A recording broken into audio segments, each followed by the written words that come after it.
Good evening, everybody. Welcome back to Railroad Empires, how we're building them. Tonight, we're going to be talking about Sub-Roadbed and our roadbed and how we're accomplishing those feats on our layouts. Getting started in, wanted to address one question we had last week, or a couple of weeks ago from Strobe Light Audio. This one's for Andy. I like the idea of Andy's shelf design with just the foam board and L brackets. Couldn't they slide off, though? Are you hardwiring? So in my case, it depends on each person's case. In my case, the modules basically force everything to the walls to the outside because it's all the way around the room, including over the lift out section. I had thought, and I have seen people attach a 1x2 or something to the top of the shelf bracket, and you could screw up through and into the foam to give it something to keep it from sliding off. In my case, gravity has basically been rarely to my advantage.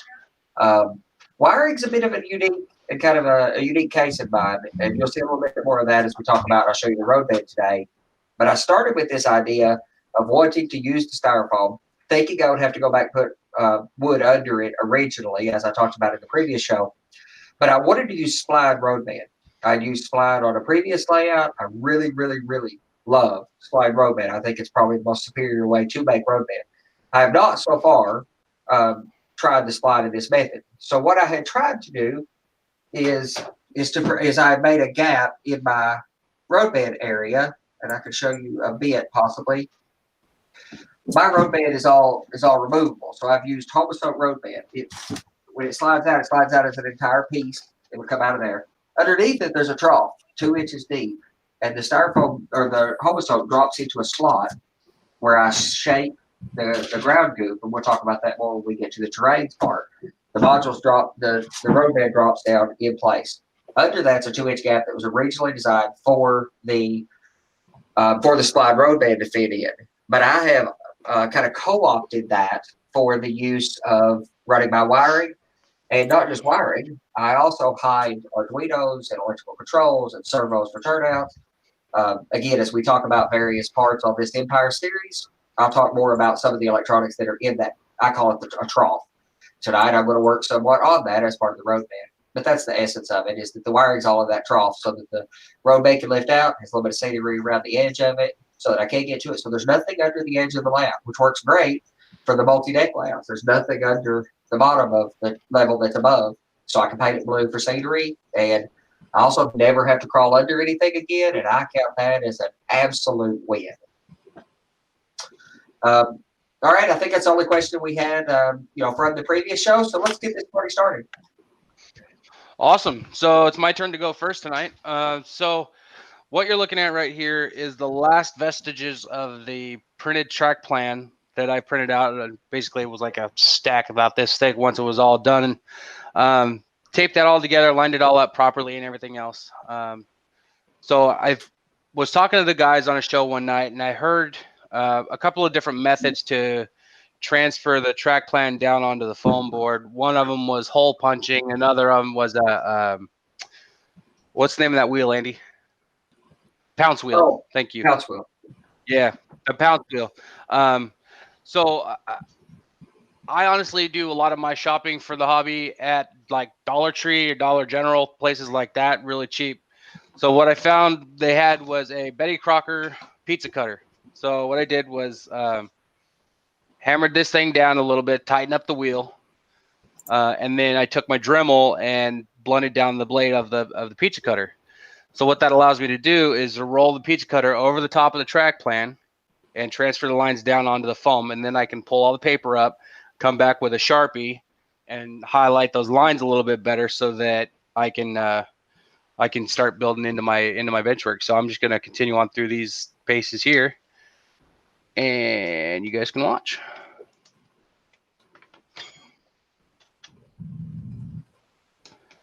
And it actually goes pretty quick. So last night and the night before, I ended up spending about 5 hours, maybe closer to 6, trying to get all this paper flattened back out and realigned and nice and tight and crisp. And then today I went through and did, roughly 98% or so of the layout, and it took me a whole 2 hours to do it. A lot of prep work, but once you're coming through on the backside of it, it's real quick. So there, I've got all of it pulled out. So I'm gonna take all these black pins out of it real quick.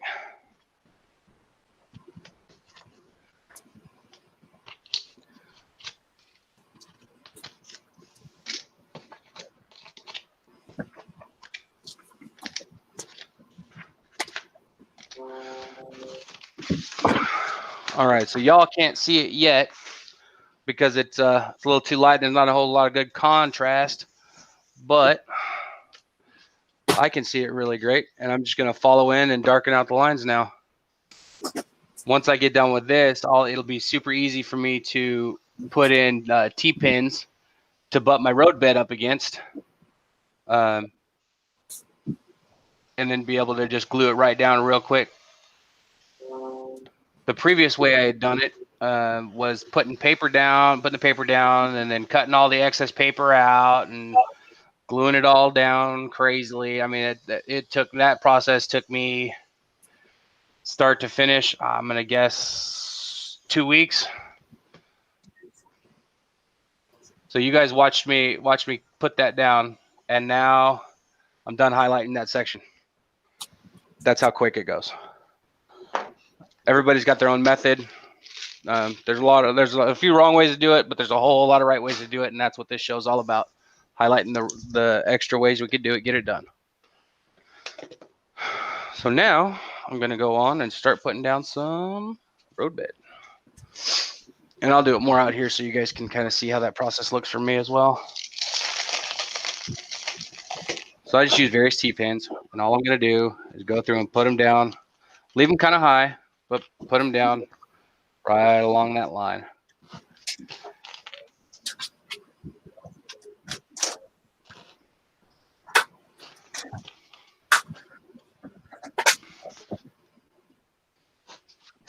And this process is going to take a while. Ari's in. We're helping us out. Moving forward with questions and comments that we might see. If there's anything you can see Ari popping up, please jump in and let us know. Maybe we can do some of this on the fly as well, instead of just having a regular straight Q&A.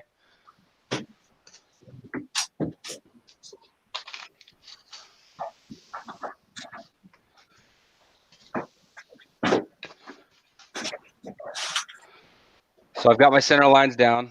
I'm going to use one T-pin on the foam itself, and I'm just going to hold that tight and just let it butt right up against it. The other way you can go is this is completely untested method for me. So, I mean, I'm just kind of feeling it out at the moment. But, you know, with doing it this way, I could easily see putting down a bead of glue and then putting your road bed right on top of it and then just working from there and just go. Let's see, I don't need that at all. That's not clean. What kind of adhesive are you using? I actually use school glue, the water-soluble school glue. Sure. You know what? Let's go ahead and give it a shot. Let's see what happens.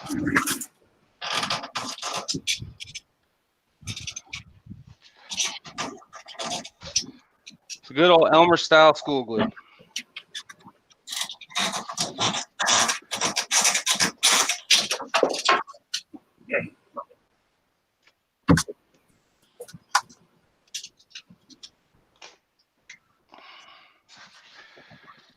So I'm just going to run a little bead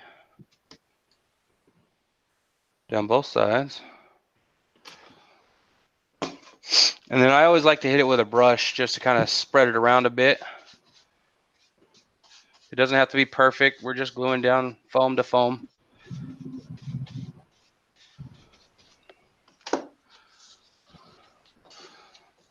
So then we just butt those right up against it. Drop the pin. Run the other side. So when you're doing this, you kind of want to think about where you're going to have road bed, where you're not going to have road bed. For example, I am not going to have road bed back in hidden staging. The track's going to lay flat on the sub-roadbed foam. But anything that's visible will have a road bed to run off of. Hey, Robert, do you plan on painting your roadbed? No, actually, I don't paint my road bed. What I do is I lay my track right on top of it, and then I hide it all with the ballast. I generally use a sort of white, gray, black mix for my road bed, for my ballast. And it generally hides really well, so I don't have to worry about it too much.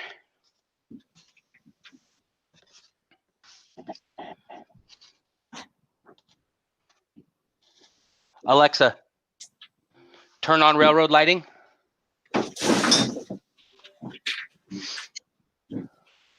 It probably didn't show up too well for you guys, but I put my strip light LEDs on a smart plug that I can control with Alexa, so that I don't have to walk away too far. I can just yell at her, and she listens fairly well. There you go, bragging about it again.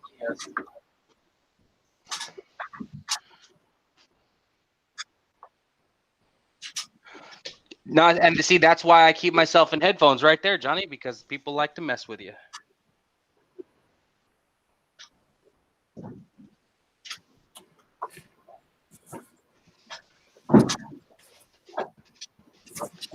So this process is really is just a lot of rinse and repeat. Another thing you can do is, as you're going along, when you've got these T-pins sitting up proud, you can just push them down, and they will secure that in the foam down to the roadbed better. Unless, of course, you're sitting right on top of a cross member underneath, and the pins can't go through all the way. Well, that's just where you use shorter T-pins, Robert. Well, if I'd have thought about that ahead of time, that'd be great. Yeah. I do got some thumbtacks. But I'm really in love with these T-pins, if I'm being honest with you. Me too. I'm a big fan of T-pins.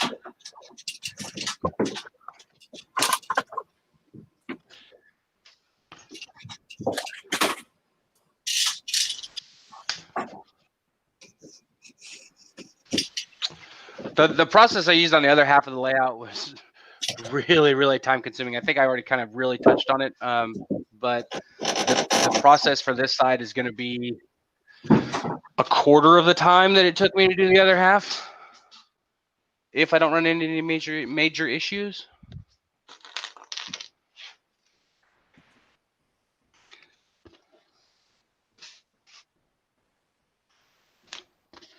that was more or less the intricacies of how to work with a paper plan. Wouldn't you think? Well, it was the so. Yeah, go ahead. Why is this section open and not built on the bench work frame? One more time for me. It says, this is from Brad. Why is that section elevated and not just built on a workbench? So, all right, Brad. So it's kind of a long story, but I'm gonna see if I can narrow it down to you. Basically, on the other half of the layout, I've got 5 layers worth of 1-inch foam, and I've got a little bit on this other end over here that I'm working on. But I came down to where I needed to get this up to the same level, and I ran out of funds to really do it, and I had a whole bunch of extra scrap wood left over, so I used that to get me to the height I need to be.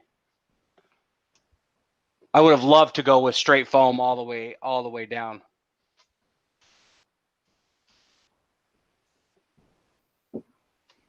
Does that answer the question, or is there a follow up there?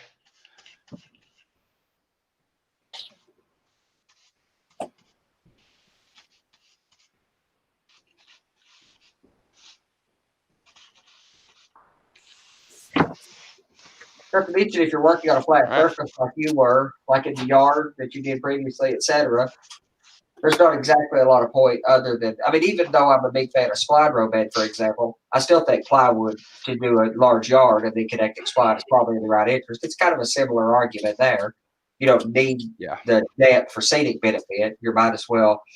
They also let you build your benchwork all at the same level, right? Yes, it did. So all of my bench work was built to one specific level, like Andy was saying. But then adding in the extra foam gives me a little bit more room to play around with stuff without being super cramped and possibly knocking my head under the bench work.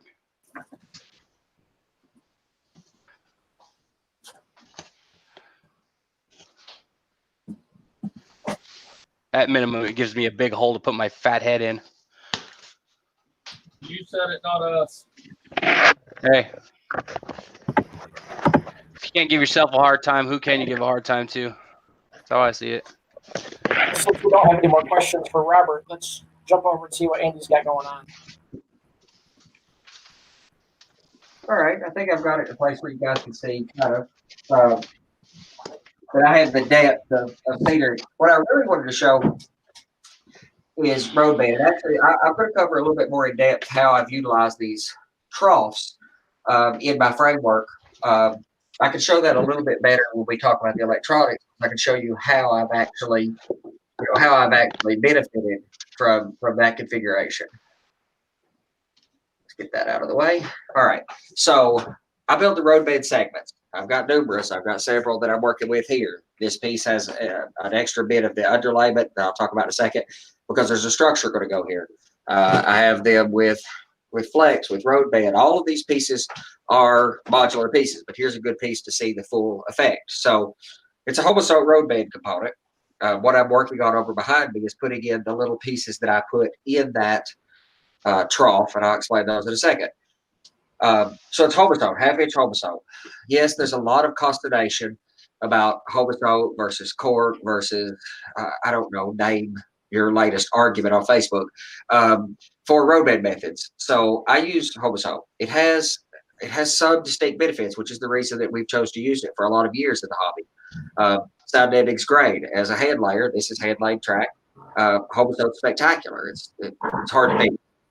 Given my method of head laid track, it's probably even unnecessary at this point, but the sound deadening properties are spectacular. It also gives you a half-inch piece of material that you could shape. So I put roadbed profiles on that are appropriate for a given area. I built scenery like the grade crossings into the roadbed, and then I slope and shape the scenery. Again, we'll talk about that when we get to the terrains component. However, there's more to it than that. So adhered to the bottom of it, I can show you guys some pictures here in a second when I switch off this. Adhered to the bottom of it's a piece of foam core. I also use gator board depending on the use case.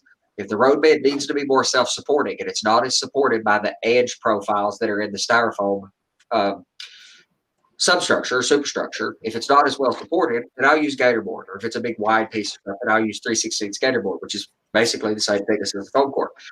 The foam core gives me a dimensionally solid and smooth surface to attach electronics to and to put the weather stripping on. So I have weather stripping on either side because there's a little seam about a 1/4 inch to 3/8, half it maybe at most, where the styrofoam sets out into that trough. Sometimes I use styrofoam upright if I'm making grades in an actual piece of benchwork. I did that on this module that's here beside of me. The tracks are diverging at different grades. This foreground track's diverting down. The back track is climbing. In those, I've turned up a piece of 1/2 inch styrofoam and bent it to make that little thing that it sets on. Actually, I could show you with a little bit of stretching, and I've got some stuff stacked up here to show you guys, but there's a trough and there's a lip along the edge that the roadbed sets on. And you can see the ground goop that I use for terrain scenery sloped up to match the profile that's cut into the homosome. And in that trough will be the electronics, etc. However, so I put weather stripping on it. I also attach the bus wire. So I use master buses and sub buses for different considerations. So there's a bus that runs around the layout that runs around each level. That is the power district. Then there's detection blocks. I attach the detection block. So there's only one point of contact between this section of track and the existing scenery. And this one point of connection where my 14 gauge wires goes through the occupancy detector and connects. So in order to disconnect this, all I have to do is have a single plug and I can take this piece of layout out. I also attach these with those little pads that you put zip ties through. So all my wiring stays on here, my bus wiring, my connectors, everything stays on the single piece. And it can all be, the beauty is, if you're hand laying track, I build all my track work at the workbench, which is kind of handy for regular track. But for turnouts, it's spectacular. I couldn't imagine another method. This piece has a couple of different grade profiles on it. I've also sloped the profile. I've cut it. The piece that's over behind me that I'm working on while other guys are talking, it has a track that's in the center of 2 tracks, and the center track's upper pocket. It's been dipped down. I'll show you a picture of that. But here I've just cut that profile, seamed it, and then made up my grade profile. In these cases, I make up my variance in grade profile with just paper mache, which is effectively what homosode is anyway. So it's a cohesive piece. And then here I have not put my sub buses on, but I've got the weather stripping that goes and drops it in place. But this lets me put things together like building that little track-based bumper, head laying the track, getting all this to where it would continue, so it can be covered in dirt and continue to operate. That is a lot easier if you could just sit down on the couch, put it on the coffee table, if you could get away with that, and work on it. But it's also a lot easier if you're doing all the detail parts. So this is a piece that was intended to be some street trackage. Now that I've updated to 87, this will have to be something different. In this case, I have used flex track, although I put some printed circuit ties at key points along the way where it meets other track work. Also, that's how I make my electrical connections because I'm hiding that in the street trackage. Here, I've also used homosoap, but I have not had to shape that grade profile. One last thing that I should mention, because this would not be a good conversation about road beds unless I mentioned this material. Our very own Mudfather, Ralph Eddie, turned me on to this material, and it's pretty spectacular, actually. I use it in all my staging yards. If I didn't use head lane track, I might use this everywhere. Its sound deadening properties are pretty incredible. It's a refrigeration line insulation. Comes in a 2-inch wide strip. I take each roll and just cut them down to 1 inch with a little fixture. That little fixture is something that our very own Johnny turned me on to do. The aircraft guys have built to cut down balsa. It's a faster air screw cutter. Master. All right, master air screw cutter. Little fixture. I just put it on. I mount my strip down, and I can cut in a single stripe. So I just set up and cut my whole roll. Self-adhesive on the back. This is what all my staging guards are built out, are road bedded in, because it's got flex track on it. It's as sound deadening very close to as sound deadening as the homosoap, without as much complexity, especially for staging guards. I'm a big fan of this method. So All right, now I know that was a bit to cover. There's a few things that I'm surely leaving out of this conversation, given that all these things on my layout kind of hook together, that there's kind of a nature to some components on my layout, like the electronics trough, and understanding exactly what the benefit of that is. And we'll cover a bit more of that as we get to other shows, but I do have a few pictures of some of the methods that I can quickly show you guys.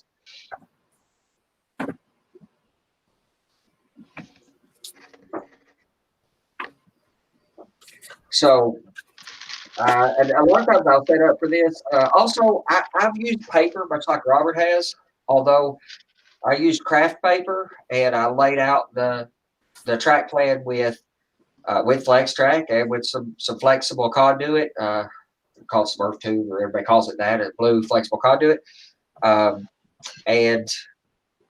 turnout templates. And I laid it out on brown craft paper. And then I used the craft paper to cut the foam superstructure. I talked about that a couple weeks ago.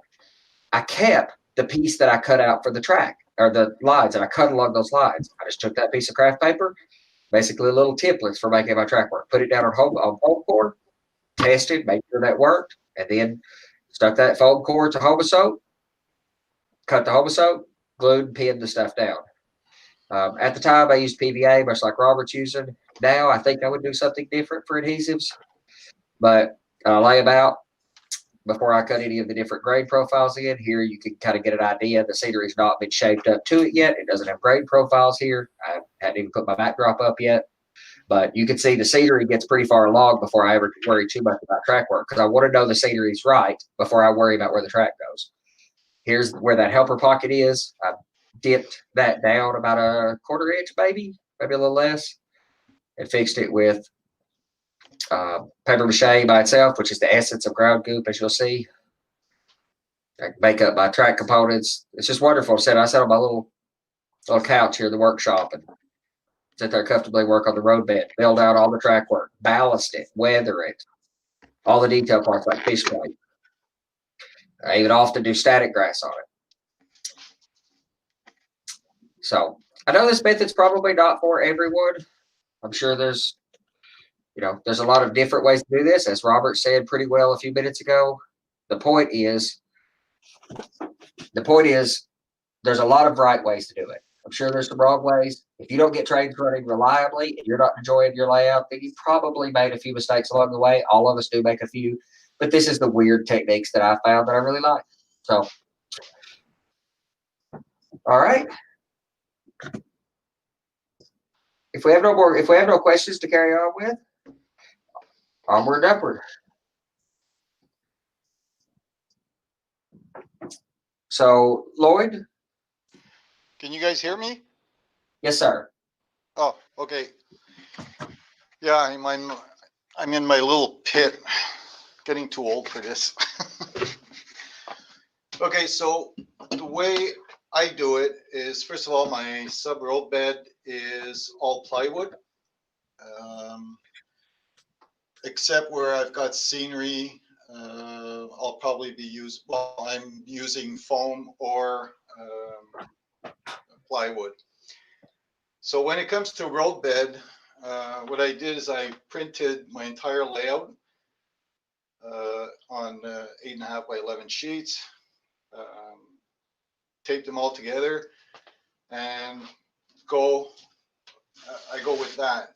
But almost the same way as Robert, except when it comes to laying down roadbed, what I do is the paper is, I scotch tape the paper to my plywood. And then what I'll do is I'll just go right in the middle of the printed track, like so.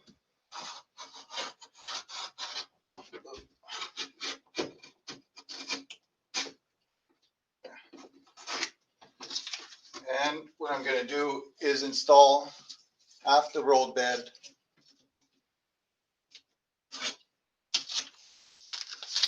on half of the track.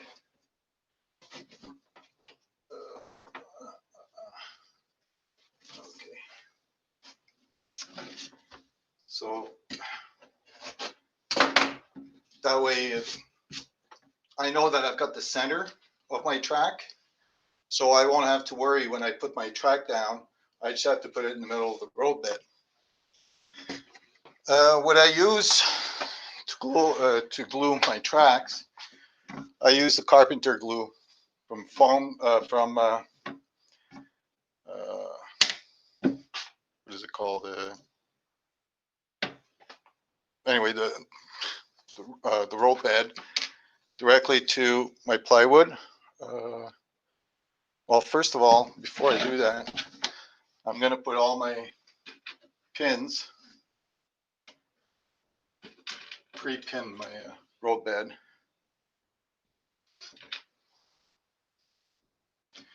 And this is the way I've done it for my, what is it, 1,200 feet of tracks.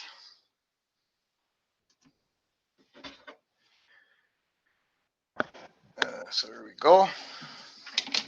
And then just, now some of you will say, well, you know, I should just put it directly on the plywood. But this has worked for me for almost 4 years now. So what I do is I just follow half the track. The only thing that's hard though is putting those pins into the plywood. By the way, most of you will probably know this. This is my brewery. I finally got the styrene to start continue. Well, not to start, but to continue working on my building.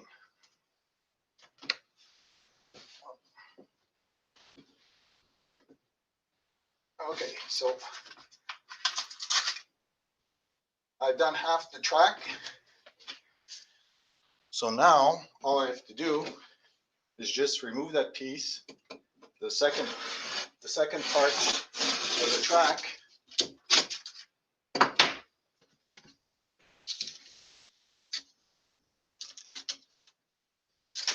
And now glue the second half. Not to make things too complicated.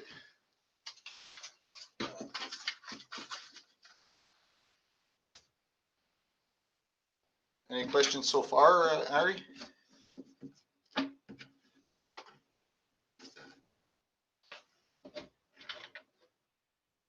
you guys still hear me? Oh, okay.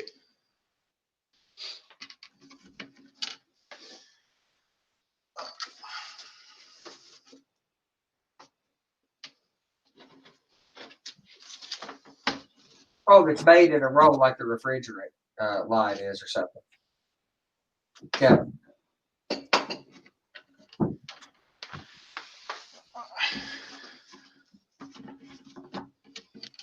It's super convenient. So it's like the cork that, you know, that's a benefit of the cork, like what Lloyd's using as well. You know, that's a, you know, particularly convenient. That's the reason it's so popular amongst smaller railroaders. And Lloyd and, you know, Robert and Tim are all using ultimately one of those provided products. There's, you know, there's other ways to get those same materials versus buying Midwest. I just like that it comes in a big long roll. I would say that what's already made up in the roll that they're probably talking about is the Woodland Scenics foam roadbed. Comes in a roll, you split it down the middle, and it's already cut for your bevels. This stuff here. Yeah. Which does have the benefit, unlike the stuff that Ralph has turned us on to, and just like the stuff Tim, Robert, Lloyd, everybody uses something that does already have those profiles cut on it. I don't use anything that does have those profiles cut on it. So I will say that my methodologies are decidedly less convenient. No question. Was it Marty that brought up the bed camper shell for your truck bed, the insulation for those? Right, that's really interesting. That's neoprene. That's the same material that this refrigerant insulation is. It's ultimately neoprene as well. Marty from Down Under uses a neoprene material made over there that we have not been able to get in the States yet. That already has the roadbed profiles cut into it. It even has an indentation for the ties, so it even goes up a bit on the sides of the ties. Has a little drop-in piece. Marty has a really interesting technique for that. Any of you guys catch him in one of the evening shows, it'd be worth asking him about. It's pretty interesting. It's a unique thing, probably only available in Australia, I think. So that was as simple as that. Not too complicated.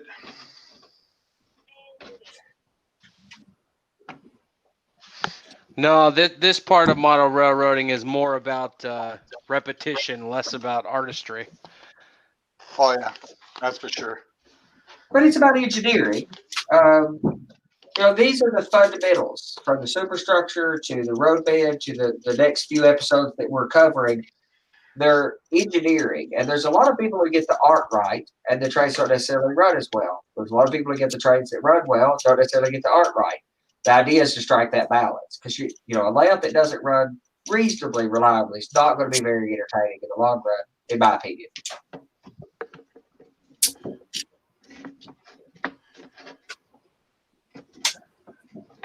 So, any more questions, Ari?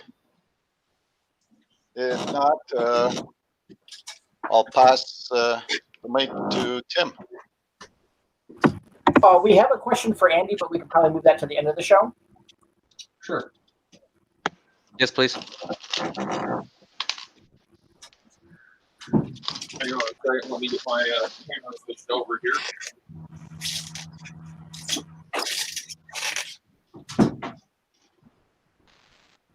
All right. So what I use is I'm using cork roadbed. Your standard Midwest cork or Midwest Products cork. And I have seen some issues where people have tried to bend it around corners, just straight out of the box. And that's not the way this stuff's meant to be used. This stuff's actually meant to be folded in half. It's already cut. And you fold it again, and it'll break the seam. And you split it all the way down, basically doing the following step. Then you can lay it down on your bench, work, and you can slide it around and turn your quarters. You can actually turn probably 15-inch radius curve before it starts to want to buckle up. And as you're going down through there, turning that corner, you can tack it in place. And like everybody else, I like my T-pins for tacking my roadbed in place. I didn't start out with a track plan. I had an area here that I wanted to get something running in, and I've since gone back and done a track plan. So I didn't have a track plan to have to transfer via paper over on my layout. Mine was all in my head on what I wanted this one end of my layout to basically look like. With cork, it's relatively easy. Come in here, and I just tack it in place with those T-pins all to the edge. I can do a corner, do a curve. I tack in the T-pin in, grab two of them. I just come into the edge of the cork. I just fight the very edge of the cork.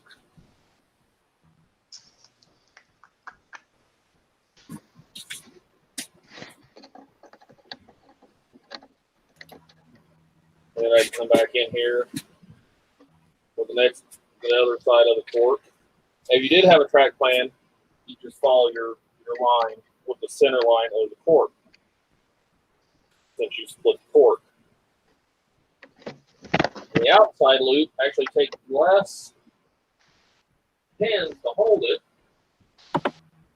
than the inside will. because you're pushing out against it, not pulling against it. And then I can take a piece of flex track. Grab a piece here.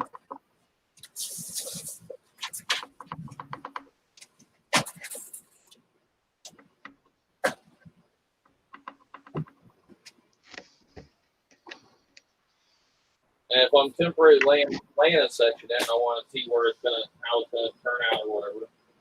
I also have these little brad nails. Basically, they're a little carpenter picture nails, or I think I actually picked these up in the sewing section at Walmart for upholstery work. And I actually come in and I put my tacks in the middle of my track.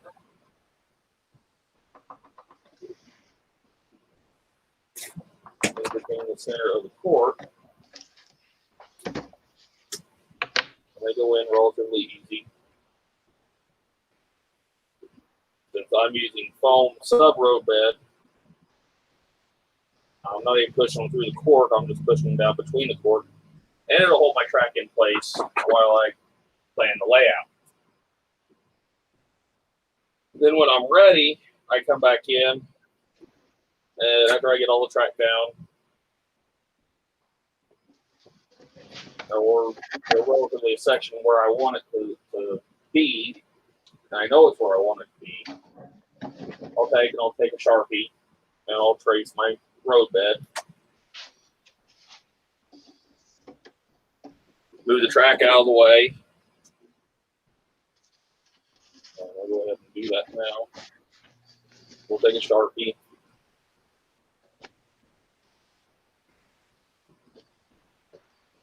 And just trace my roadbed.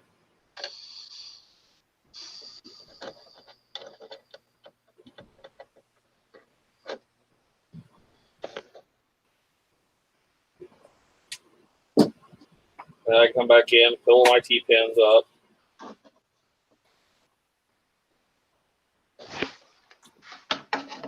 And also what this has allowed me to do, doing it this way, is I was able to go ahead and start running trains before I was, too far along. I could actually go ahead and jump right into running trains relatively quickly because I had all my track down, and I could solder all my tracks, and now all I have to do is pick up the track and squeeze my adhesive underneath the roadbed and then under the track. And what I like to use for my adhesive is the liquid nails for projects. It's relatively cheap, not real expensive. You get quite a bit out of it. So what I'll do,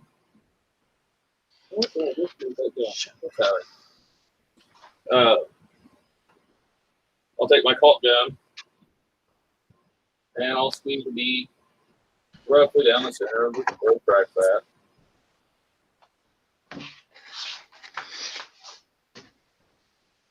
And I kind of like these guns a little better because it's a little easier to hit the button to release the pressure. Make sure when you're done squeezing, you hit the button. Otherwise, the pressure will continue on your tube, and you'll push a bunch of your stuff out before you're ready for it. So then I come back in with my 1-inch wide cutting knife, and I'll just move down the adhesive,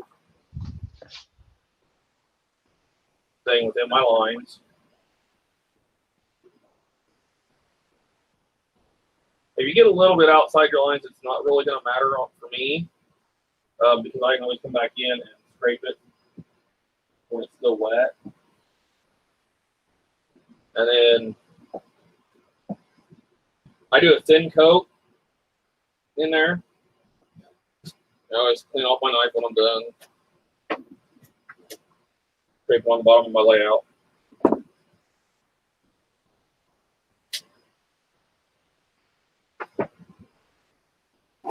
So,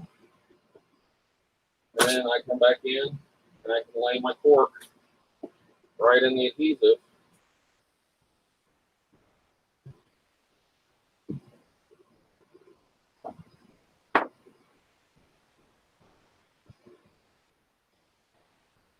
Follow my lines again. If I stayed within my lines with the adhesive. And then I'll take, and over the night, I'll set a piece of, like I got a big jug of glue or something heavy, and I'll set it on my road bed. The next day, I'll come up here, and I'll take, and I'll do the same thing with the cork, on top of the cork. I'll put adhesive down, the same adhesive, and I'll put a thin coat, and I'll put my track in. And then I'll put the little tacks back in the track to hold the track down. And while I'm shaping it back into place, and then I'll come back in and put weight on the track to hold the track down into it. And I don't use a very thick coat of adhesive because of the fact my ballast is going to need to be able to be hidden from view, or be able to be down below my ties. Oh, excuse me. Plus, the ballast and glue, when I put it down, it's going to help hold my track in place. So I don't need that much adhesive. And if I decide to change something, it doesn't take much to break everything loose to redo it. And I guess we've got a few questions in the chat. So, Human City Junction asked, if you're using foam and not just wood, do you need cork? Or should I say, why use cork? The cork, even on the foam, it does help. It deadens it some. The foam doesn't really deaden as much as the sound as much as you think it would, especially with everything open underneath. It has a tendency to kind of make an echo chamber. And if you're cork on wood, it's probably the same thing. I don't know. I've not done cork on or foam on wood. And then because I'm Sub-Roadbed right on top of my framing, there's no wood underneath my foam. My foam's 1.5 inches thick here. Another area is 2 inches thick. And then I do paint when I come back in, and I paint my scenery base. I do paint the sides of my cork. I don't worry about painting the top of it or anything like that because, of course, my ballast is going to be on top. But the profile, every now and then the ballast will want to fall off the profile, and it exposes some of the cork. So then it's better to be painted because then it's more thin. Adrian Gladson also asked, you could lay the flex trick out to make sure it flows and has no kinks. Then just find the center and lay your cork. Yeah, it's the same principle because you're if you know what your radius is, like I knew what my radius was I wanted to maintain. So what I did was I took and I actually made a trammel and was able to lay my radius with one line, and then I came back in. I didn't have a track plan, but I came back in with that radius I wanted to maintain and drew a center line of where my track was going to be, and I adjusted my track off of that. There's also a general discussion going on in the chat about sheet cork that you buy at like a hobby store versus the Midwest, and using that for your lower profiles, like on a siding or industry, to go from prototypical height to a siding or the sheet cork that you buy at the craft stores. I have some of that. I have bought the squares of it. I had a problem with the roll stuff. It was brittle, and when I tried to unroll it, it broke. The squares weren't too bad because they laid flat, but they are bigger particles of cork than what the large sheet Midwest is. I do have for my yard.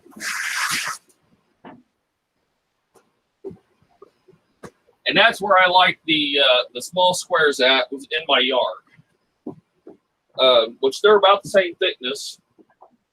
But I got the Midwest sheet cork for doing my yard, and I can do turnouts with this by laying a turnout on here and then cutting the shape of the turnout. Or what I have been doing is I just use my regular roadbed cork and lay it in to fit the turnout. See if I can get you all to see that, where I've done that at here. You can still see that kind of work. Yeah. And I'll rip you up on the bench. All right. So right there, that's just regular cork roadbed, and I've cut it to where it works for the turnout. I branch it off just like the rail does, and that piece there's the far side piece, top piece is a straight piece, goes on. The side piece, the bottom side diverges just like the rail. And I brought my other piece in to meet. And same thing on the other side. You know, I cut it with a hobby knife or a pair of scissors.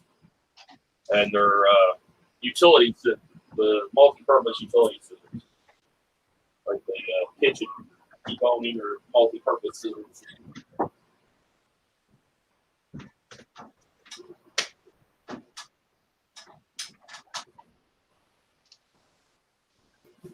So we got any other questions, Ari?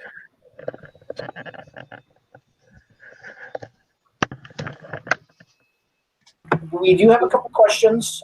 We have some general questions. We have one for Andy, but because you're talking about this right now,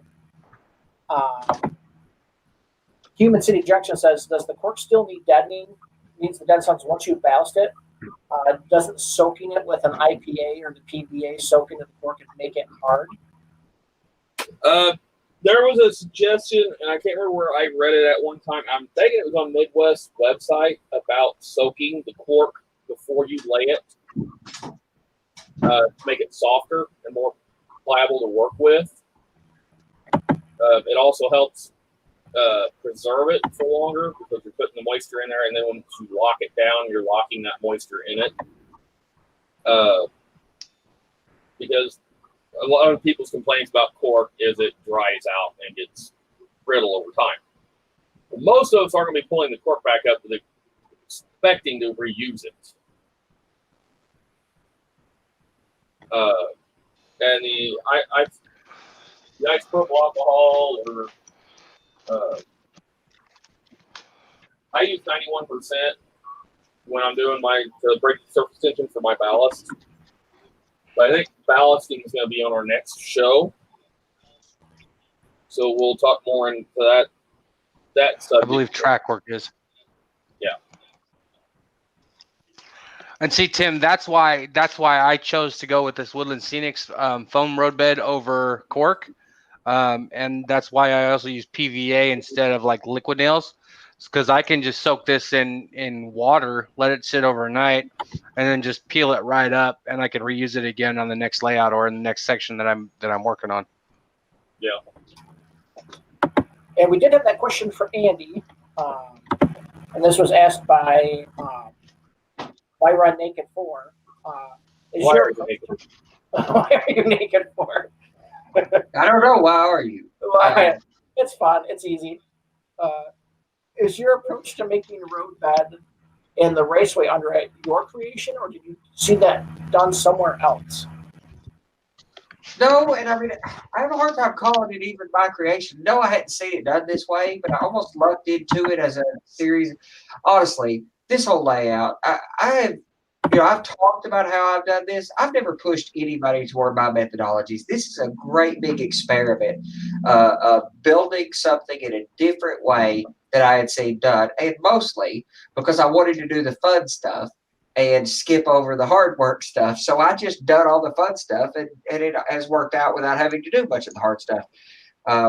So no, I come up with it as a consequence of an idea that I had. It adapted well to a few other ideas. It, has proven to be useful. It was also a desire to not be climbing around under a layout, even though my layout's quite high.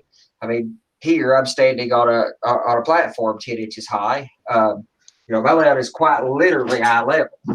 I'm looking up through the building at the layout. It is very literally eye level. Probably would not be eye level for like a normal height person, but at 5'6", it's eye level for me. So it's a consequence of some of the design concepts that I had, some of the weird ideas I wanted to experiment with, a few things that I tried and worked, a few things that I didn't try, or that I did try that didn't work, but then the consequences of them led me to something else. So my thought was, we've been building model railroads the same way for 70 years, and a lot of stuff has happened. We have not rethought building wood framework or L girder or otherwise. Now that a lot of us are using foam, polystyrene foam, it has a lot of rigidity on its own. We're also not trying to hold up bulldozers here. And if you're building a layout you can climb on, you've got different considerations to work with. You're not designing for trains, then you're designing for a human. That's a different design consideration. But if you're just designing for trains, like we are most of us on these narrow shelves that we build, you don't need to hold up a bulldozer. So foam did the job. So no, I just kind of lucked into some of it. Now, I did use a few classic things, like in this episode that we're talking about with roadbed. Hobosote is definitively a traditional roadbed medium. I've looked for alternatives to it. And despite finding a few things that I think are interesting, the availability of some of those, like bicore, for example, the availability of bicore is rather difficult to get. But so is Gatorboard. So, but all I've done, and by all means, I'm hoping people message me, Facebook or email me. By the way, you can email any of us at our first name at modelrailroadinglive.com, Andy at modelrailroadinglive.com, Robert at modelrailroadinglive.com. Also, if you have any questions for a future show, please email us at empires at modelrailroadinglive.com. We'll get those questions and add them to the future we'll answer those at the beginning of the show about this episode. But by all means, I'm open to new technologies and taking a look at new ways of doing some of this stuff. There are some traditional methods that haven't been beat. I mean, there are some techniques, especially with structure construction, that have been done that way for 40 years, and I can't think of a better way to do them yet. But I'm open to it. Well, most of us aren't planning on standing on our layouts. Now, if you're doing a 4x8 sheet or larger and you're actually going to have to stand on your layout, you might want to think of something a little more substantial. And foam's not going to take real indicative to pushing pressure down. You'll leave an indentation in your foam if you're kneeling on it. If you're gonna get up on your layout and you want to be able to be on top of your layout doing something, stand on it. Make it to where you can stand on it. Yeah, it won't take the abuse. And to speak to the sound consideration, I know Ken Patterson lays his track directly on foam. And I was initially, when I first seen his video, I'd been playing with foam and built my first module when I seen Ken Patterson's first show.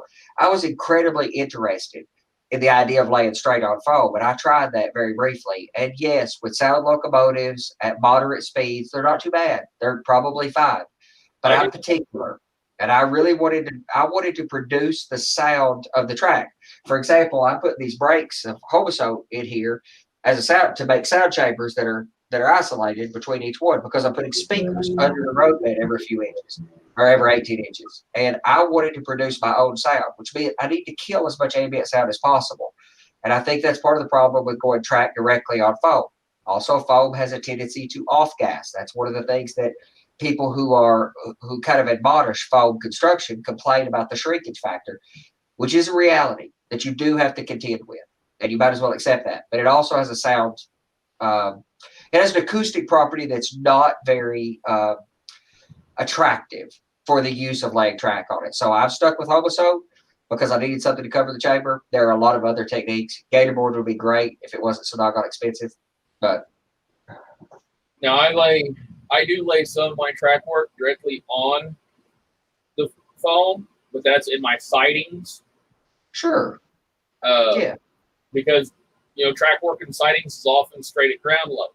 Your main line is usually elevated above ground level for water runoff purposes. So You're also not going to be running at speeds where the sound is going to be a significant problem. You're pushing a car in there at a slow speed. I don't see that as being a problem either. It's your main lines where, 15, 20, 25 cars are cutting along at, at 40 or 50 scale miles an hour, hopefully. That's where the sound problem shows. Yeah, I did some experiments back when I first started, and I've got a loop of track on a 4x8 or a 4x4 sheet of foam, and I use it for braking in my engines. And it's just track laid directly on the foam, and when the trains go running around when I'm breaking them in, you can start hearing them humming underneath the foam. It does have some sound deadening. It's not quite as bad as just straight on plywood, but you can still hear them. You can hear the motors and wheel noise on them real bad. Yeah, plywood has that consequence as well as foam. They're just different. I find foam to be a little bit worse. Well, if we don't have any more questions, that'll cover our show. Do we have any more questions from anybody? Anybody want to say anything as part of our closeout? I think we're good as far as questions goes. We're good. All right, guys. So we'll have another show again in 2 weeks. Every 2 weeks, we're going to cover the next logical part. We're going to step through the logic of it. So we're going to start our track work next week and discuss some of the different ways that we do that. Hopefully, the 3 or 4 right ways that we have found out that work for us. Of course, again, please email us, empires@modularity.com, or any of us individually at our first name at modularity.com. If you want to get something into the show, or if you want to ask us a question, or if there's something that we should possibly address, independently or on the next show. So otherwise, we'll be back in 2 weeks, again on Saturday. Our schedule is listed on our webpage, www.modularity.com. The calendar is listed there for all upcoming shows. Again, we'll have Johnny's show this coming Thursday as well. That'll be listed on that calendar. So you can keep up with our. You can also leave your comments. You can also leave your questions in the comments for this video, and we will catch those and answer them as well. Absolutely. Add them to our questions for the next show. Otherwise, we're going to see you guys again in 2 weeks. All right. Thank you guys for joining us. Thank you, everybody. Have a good night. See you in 2 weeks.